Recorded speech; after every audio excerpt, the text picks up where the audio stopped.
Welcome to our special series featuring inspiring journeys of students who've taken the leap to pursue their education abroad. I'm Mandeep Singh Bucher, founder from MindScan Education, and along with my co-founder Ishmeet, we have established ourselves as a trusted leader in overseas education. With a dedicated team of experienced counselors and a track record of successful admission to top universities, we offer end-to-end support, from helping you select the best fit programs and universities to preparing compelling applications and guiding students through all the processes like scholarships, visas, and other pre-departure formalities.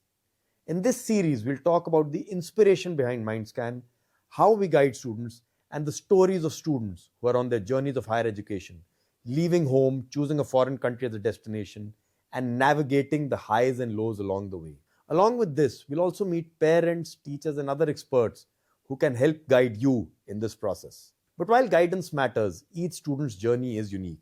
We're going to explore not just the support they received, but also the challenges they faced, the moments that surprised them, and the personal growth that comes from stepping out into a new world. So, whether you're a student thinking about studying abroad, a parent, or simply curious about what it takes, you'll hear candid insights, practical advice, and first hand experiences in these episodes. In today's episode, we sit down with Aisha Gupta, a student guided by us and who's currently studying at the University of Warwick in the UK. So settle in as we get ready to hear one student's story of ambition, perseverance, and adaptation, and the lessons learned on her path from Delhi to the global classroom. Let's begin. Welcome, Aisha. So, Aisha, tell me, how did this entire thought of wanting to study outside India come into your mind? When did it happen? Was there a specific instance that triggered it? So initially, up till I think grade 10, I didn't really consider studying abroad. The idea was that I would do my undergraduate in India and then maybe go abroad for my master's. But then my parents kind of planted the seed in my head that I can also go abroad for my undergrad. And when I started exploring what kind of courses I would be interested in, the ideal option was going to the UK because the course that I have chosen, there's only one college in the entire country in India that offers it. So obviously it wasn't that great of a choice.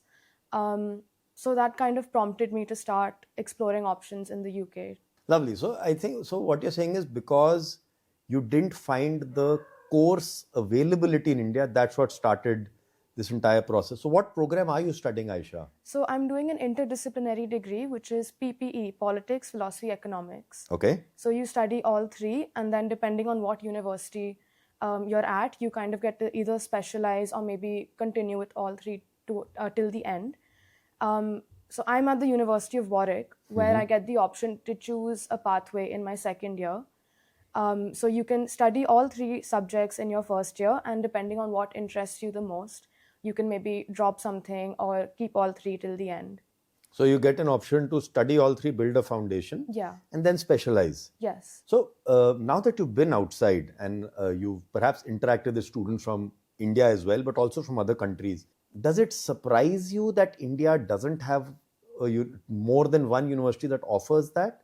Do you feel this is so specialized that perhaps Indian universities can't offer it, or it's just we don't understand the subject as well? What's your opinion? I think maybe there's a little bit of thought ki it's philosophy, so there's no value in studying it. So maybe that's one of the reasons that such few Indian universities offer it. Okay. But I think with more and more liberal universities coming up, there is more availability of these kind of courses, and the value is understood a bit more. All right. But obviously, it's still not at the level where it is in the UK. All right. So I'm going to come back to philosophy because that's an interesting point. And as career counselors, we do find parents and children, they either have some misconceptions or myths about certain subjects. But I'll come back to that. What I want to just delve upon is the transition from here to the UK. And I know that you've stayed abroad as well. Your father was working outside. So to that extent, perhaps you are better prepared for that transition. But help us understand that transition, that journey, because a lot of parents who come to us are apprehensive कि जी हमारा 18 साल का बच्चा है, वो क्या settle हो पाएगा, अकेले इतना दूर कैसे भेज दें? So what were your thoughts, what were your parents' thoughts, and what happened once you landed at Warwick? So thankfully, I had my mom going with me to Okay. settle me in and to get me started with everything. Okay. So that kind of made the transition much easier. and I was 17 actually. Ah. So I couldn't even set up a bank account at Okay. that time.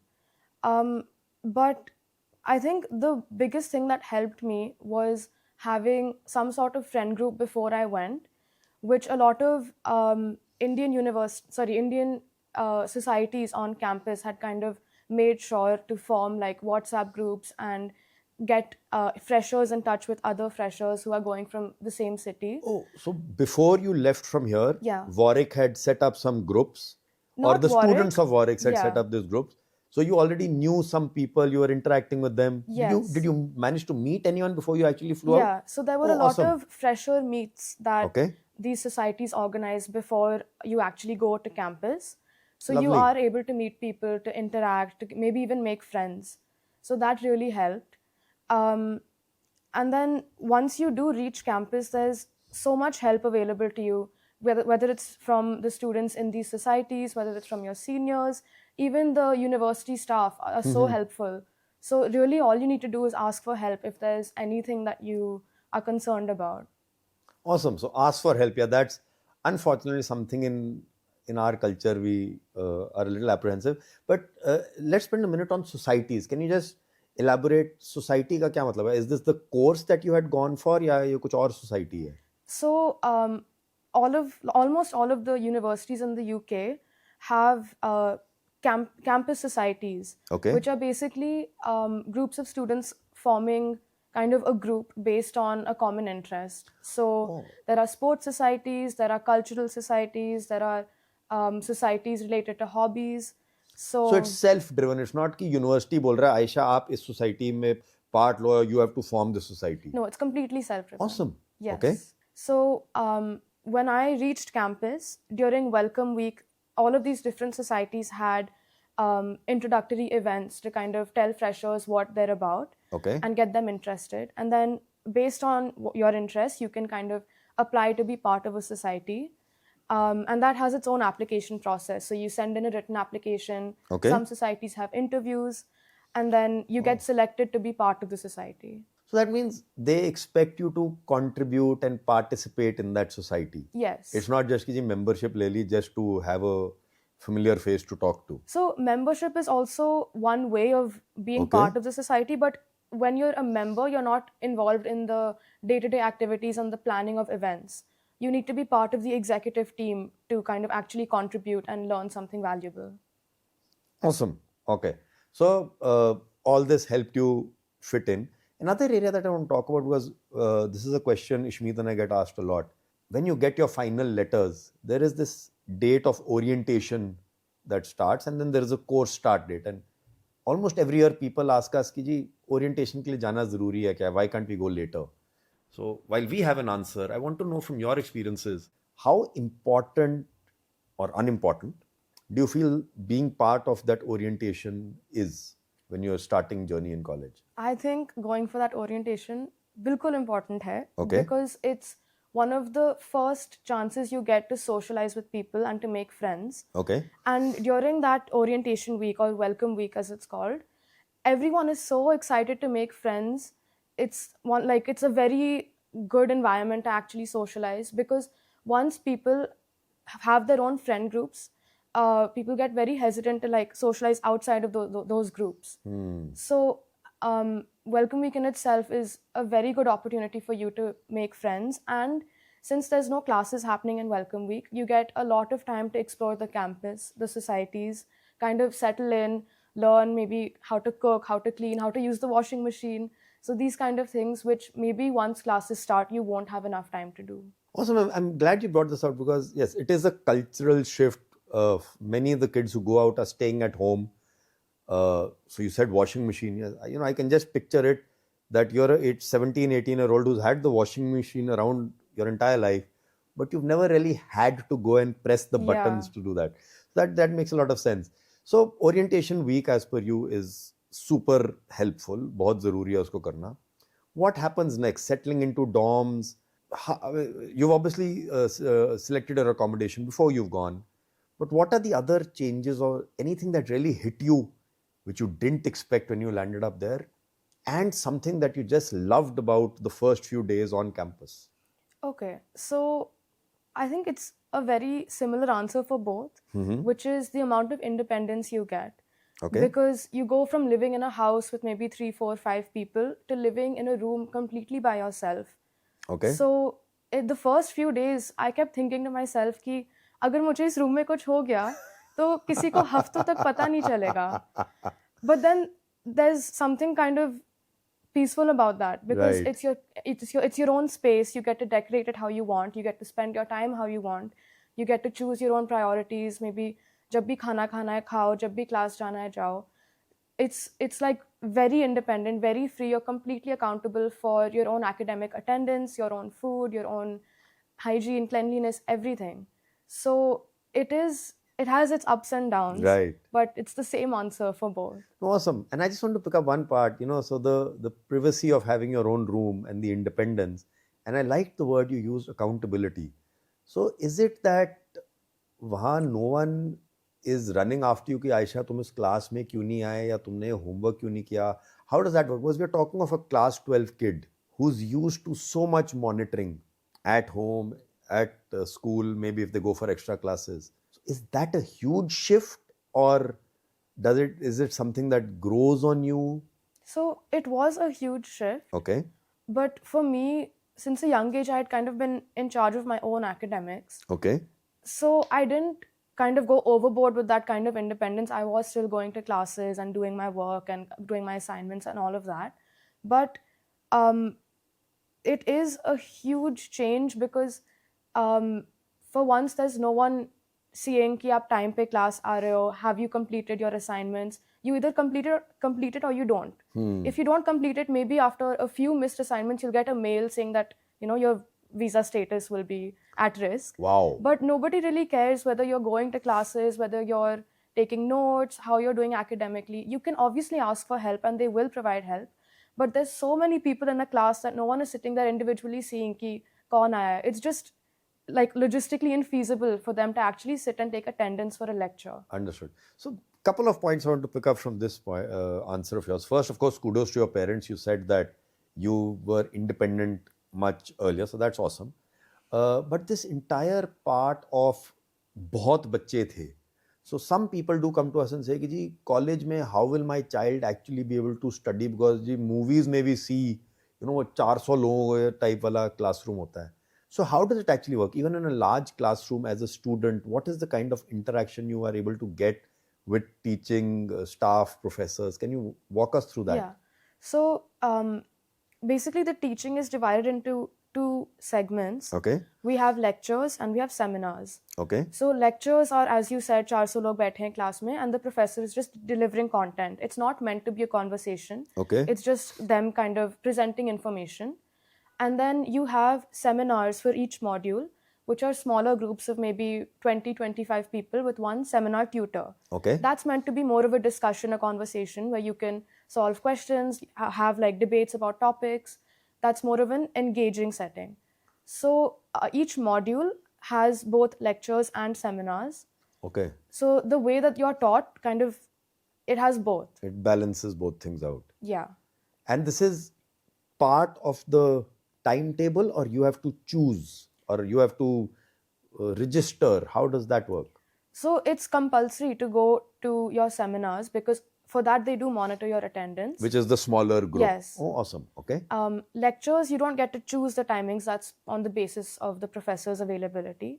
But for seminars, especially for modules which have a lot of students registered onto them, they kind of offer different slots. So you can choose which slot works best for you. But you do need to register for a seminar. Awesome. So you get an overview during your lecture, and in the seminars is when you can discuss with the teacher and also within yourself. Yeah. And then you get your assignments, homework as it were, Yeah. to do it. How does the examination part work, especially at Warwick, or if you've interacted with friends in other universities? How does that work? Is it ongoing? Are they just exams once or twice a year? So it's fully dependent on what department you're part of and Okay. what module it is. So for me, because of my degree, I've interacted with multiple departments, politics, philosophy, and economics. For philosophy, it's very rare for a module to have an exam. Okay. It's usually either a take-home essay in which you get maybe a week or 2 weeks to work on an essay and then submit it. Or it's a timed essay in which Okay. you'll get the essay and they'll give you a 2 hour slot and say submit after 2 hours or something like that. But you can do that sitting in your room. Yeah, it's online. Ah, awesome. For economics, the main way of assessment is examinations. Okay. And it's usually at the end of the term, at the end of the year, sorry. Okay. So in May. Okay. And for politics, I only did politics in my first year because, as I said, you're allowed to specialize. Correct. Correct. And I didn't find it that interesting, so politics is the subject I dropped. Okay. But in my first year, the way of assessment was again a timed essay. So they give you the topics, they give you 2 hours, and they say submit after 2 hours.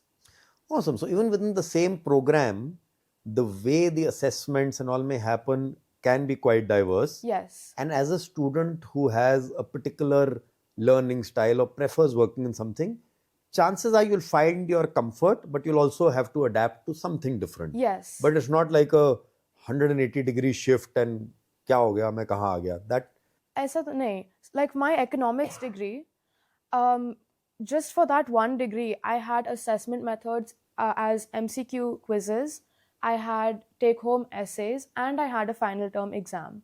So just within one module itself, you're assessed all in that. different ways. And then Alright. across departments and across modules, there's different ways depending on what the content of the module is. Awesome. I think that's given us a lot of insights. I want just maybe one more question about academics, and then I want to get on to the life outside classroom, because as consultants, that's something we always talk to parents कि classroom के अंदर तो learning है, but a large part of learning happens outside the classroom as well. The academic thing that I want to just throw at you, Aisha, you perhaps have friends who are in the US, who are studying in the US, if you've been interacting with them. There is this question कि US का education system is very flexible, मजे आ जाते हैं, whereas UK is perhaps more academically rigorous. So, two parts to this thought. A, do you agree? And if you have any specific instance or an anecdote or a story which can help a teenager today or his or her parents who are contemplating get better clarity on this, US versus UK. So I only know one person who's studying in the US, Okay. and he's doing mechanical engineering. Okay. So I think comparing the rigorousness of the degrees is a bit unfair. Right.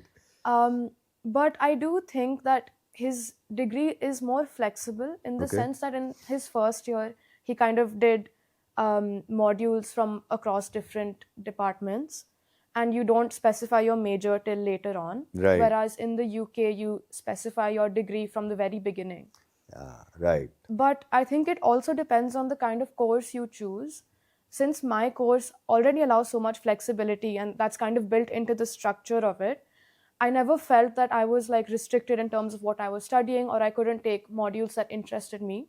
Super. And Warwick itself allows you to take modules from different departments if you're interested. So you can take a module from the language department, from the film studies department. So you can kind of delve into your other interests while doing your main degree. But there is a restriction on how many additional modules you can take from other departments. I think rather than calling it a restriction, I'd perhaps say there is a framework Yes. within which was the academic institution does need to work. Right, right. But awesome. That was great. So Aisha, let's, as I said, move on to the other side of it. What type of learning happens outside the classroom? Does learning happen outside the classroom? Definitely, yes. Okay. So I'll come back to what I was talking about Yeah, before, the please. student societies. Mhm. There are different kinds of student societies. There's academic societies, maybe more career-oriented societies. Then there's societies which are, just to have fun. And then there's sports societies. So I went to university with the aim to join an academic career-oriented society because it just aligned with my interests and my aspirations more. So I started looking into what kind of societies Warwick offers. And the one that really stood out to me was the Warwick India Forum. Okay. So it had two aims. One was kind of get me in touch with a group of Indians to, feel more at home, less lonely. And second was to pick up some important skills which I might find useful later on. And I definitely have done that because in my first year, I applied to be part of the marketing and design team. And since then till now, I have really enhanced my skills in terms of marketing, design. Like, it's given me tangible skills All right. that have allowed me to kind of pursue internships and freelance work in that kind of field. So there's a tangible outcome for the work that I've done in that society. Other than that, it teaches you like really important soft skills, like how to work in a team, how to give feedback, how to take feedback. Wow. So I think joining these kind of societies, no matter what it is, like consulting society, finance society, any kind of society, it will teach you something which you can't learn in a classroom. And it gives you something really important to talk about during job interviews later on. True, true. So, I mean, it's almost as if you're reading my mind. I don't even need to look at my notes. So, you mentioned internships. So, tell us a little bit about internships, and also the last point you mentioned about interviews. If you could just throw light on, is it कि the college will come and say, अच्छा आयशा आप बहुत अच्छे student हो, आओ यार आपके लिए हमने इंटरव्यू लाइन अप किया है. So, नहीं. so both these things. Okay. So your experience with internships and also how to get ready for these kind of opportunities. So in the UK, the way that an internship pathway to a grad job is structured is in your first year, you do something called a spring week, Okay. which is a 1 week work experience during the Easter or the spring break, for which applications open around now. Okay. So most people start applying for these spring weeks before they've even reached uni, because that's how competitive they are. That's how many people apply to these firms. And it's very difficult to get, especially for international students. But I do know a lot of my friends who did end up getting internships and at really good firms as well. It's just about how rigorously you apply, and how much, like the quantity of firms at which you apply. Right. So from everyone who has gotten a spring week, all that I've heard them say is it's lucky path. It's just by chance. ठीक है. Because at this stage in our lives, there's not that much that differentiates us from our peers. Right. And then in your second year, at the end of your second year in the summer break, you're meant to do a summer internship, which again, the applications open way in advance, 9 months maybe. And again, it's very competitive. And if you're lucky, then you can convert a summer internship into a grad role at the end of your third year. Right. I personally did not apply for springs because when I went to uni, I was still kind of not really thinking of myself as an adult or as someone who is joining the workforce or anything Right. like that. It felt too foreign of a concept for me, so I Correct. didn't really bother. With summer internships, I applied in bulk and really rigorously, but unfortunately, I wasn't able to secure one through conventional means. Okay. And now grad roles, I haven't really explored yet. All right. So the preparation or wanting to do these internships or the other opportunities that come your way does come down to your own willingness to go after it, because in a couple, you mentioned more than once, you need to apply to a large number of places because they are competitive. But also, let's maybe in the same track, but there's also this term that we hear a lot, that there are jobs on campus. So what really is on campus jobs? Internships, I've understood, are with companies outside and you learn functional skills, etc. What are on campus jobs? What kind of stuff are we talking about? So on-campus jobs can either be with a department, like maybe the econ department needs a student to kind of do some sort of research for one of the professors. Maybe someone in the Warwick Business School needs a student to handle the social media account. Or there's different types of on-campus jobs in which you maybe are a barista at one of the campus cafes or a waitress or something like that. So it's just kind of dependent on what you want to gain from this job. Are you just looking for some extra money? Correct. Or are you looking to gain some sort of skills or some sort of valuable experience you can put onto your CV? So depending on what you actually want, you can apply to different kinds of on-campus jobs. But again, there's so many people who want these jobs. It's very difficult and you need to kind of apply in bulk. So I think just to kind of now bring everything together, the one concept that we talk of a lot when it comes to overseas education is ability to get out of your comfort zone. So while we've spoken about a few things, if you could just try and bring all your learnings over the last 2 years and prior to that, when you started preparing, into one answer that says what type of shifts in mindset, shifts in approach are we talking about? And I want you to definitely end that answer with, is it something that a 17, 18-year-old should be apprehensive, should be scared about? या बहुत normal है, सब लोग करते हैं, आपको भी करना पड़ेगा. Okay, so one of the most important shifts in mindset that I experienced was I became more confident and less hesitant to ask for help. Okay. And something that my friend told me, which really helped me with this, was imagine yourself in the position of the person who you're asking for help. And if someone in your shoes was to go up to you Correct. and ask the same question, would you not help them? And I said, no, I would feel honored that they're coming to me for this kind of Awesome. help. Awesome. Yeah. And like once I put it that way, it was so easy for me to go and actually ask for help with maybe like reviewing my CV, maybe reviewing an essay that I've written, essay feedback, any kind of help that I needed became so much easier to ask for. And I became more confident, one, because of the kind of independence that I gained after moving away, and second, because of the societies that I joined and the skills that I learned. I could kind of put into practice those soft skills that I picked up from there. And I became better at public speaking, better at putting my thoughts into words, better at like articulation. So just try to go for all of these different kinds of opportunities, because either it will be a fun experience or you'll gain something. Either ways, it's benefiting you. Awesome. And for people who are apprehensive about it, is it that if you miss out something like this, boss, फिर गए क्यों बाहर? Or it can be a gradual process. You'll miss some, you'll win some. It can definitely be a gradual process. I know people who didn't do any societies in their first year. They just wanted to take that year to adjust, to make friends, to get a sort of routine formed. And then once second year started and they were more comfortable with living abroad, they started exploring outside of just friend groups and started socializing via societies, getting involved in other kinds of opportunities on campus. So it's definitely, it can be gradual, or you can jump into it depending on the kind of person you are. One size doesn't fit all. Right. Awesome.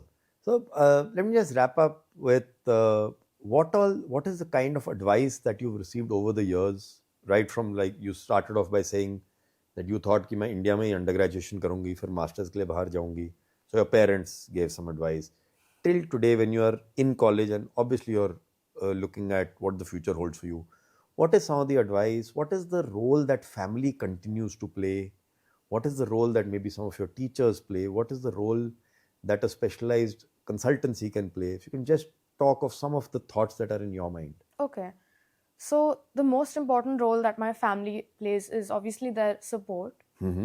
Anything goes wrong, maybe I didn't score as well as I wanted to, or I scored better than I expected, the first people who I'll want to talk to about it are my parents. Awesome. So, and any kind of emotional advice, maybe like something going wrong in my social circle, it's always my parents that I will go to who will kind of help me through that.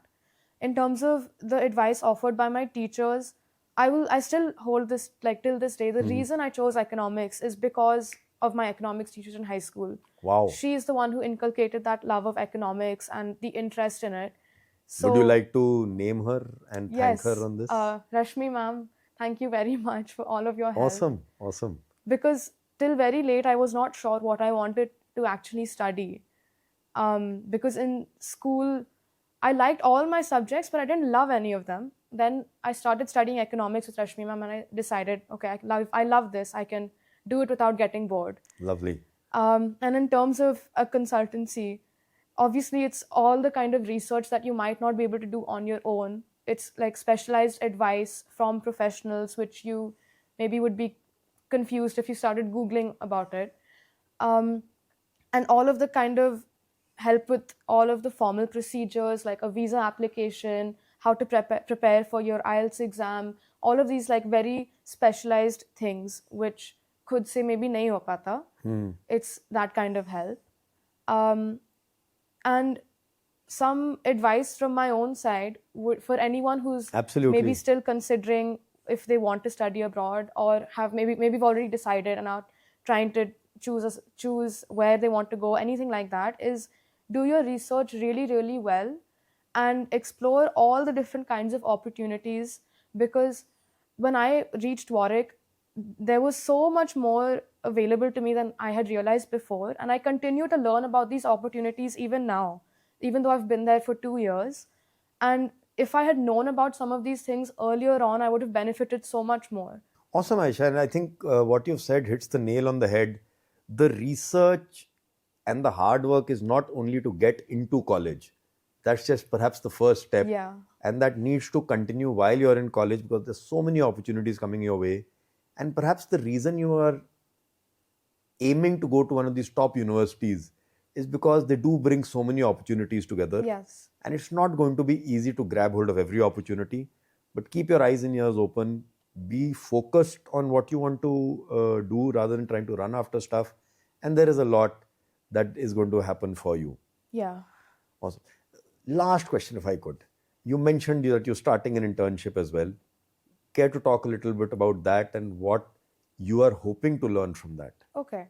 So, as I mentioned in the beginning, I joined as a marketing and design team member at the Warwick India Forum. And that taught me a lot of really important skills.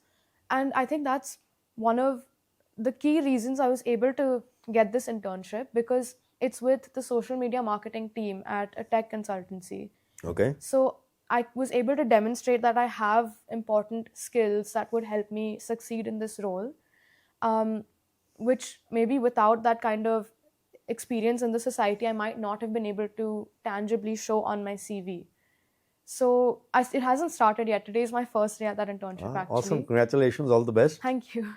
So I'm hoping to maybe gain some sort of formal work experience in a field that I know I'm already interested in, and kind of build upon what I've already learned as being part of the society. Awesome. Aisha, thank you so much for sharing all this and all the best for your internship. Thank you. Thank you for joining us on this episode of our Overseas Education Journey series. As our guest Aisha Gupta highlighted, seeking professional guidance truly makes a difference, not just for applications, but at every stage along the way. Remember, keep an open mind. There's a whole new world to discover with incredible opportunities waiting beyond the classroom. We hope today's conversation inspires you to take that first step and make the most of the journey ahead. So until next time, stay curious and keep exploring.